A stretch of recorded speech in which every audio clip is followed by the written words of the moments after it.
Hai Abeli, Hai. boleh tak tunjuk cara-cara nak tukar RAM? Boleh. Senang ke payah?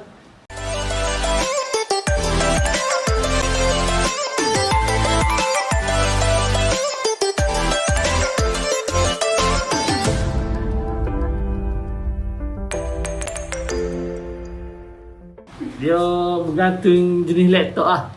Oh. Ada mudah, ada susah. Macam hak model ni mudah lah. RAM ni ada berapa jenis? Rank ada banyak jenis benar. DDR3, DDR2, DDR4. Jenama dia? Nama pun banyak. Samsung ada. Skinny ada. Banyak lah brand. Oh. Macam mana kita nak tahu dia DDR4 ke DDR3 ke?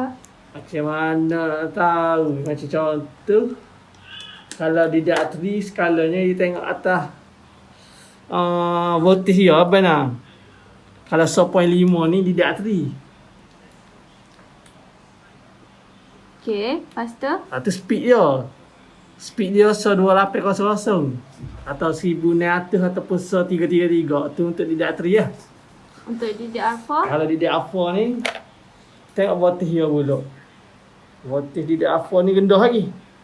1.25 gitu lah.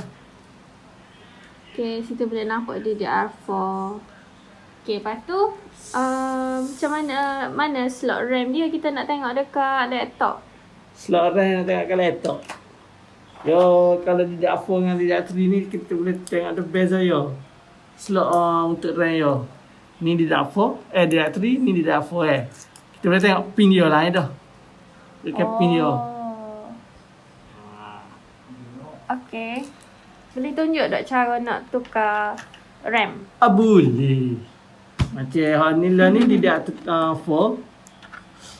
Tahu mudah.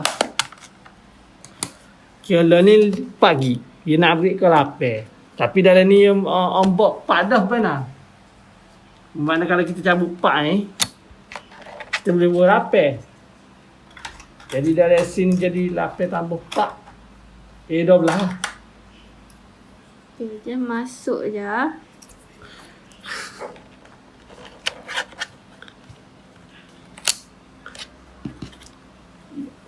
Dah. Dah, kan? Dah siap? Senang ke susah? Mudah lah dia.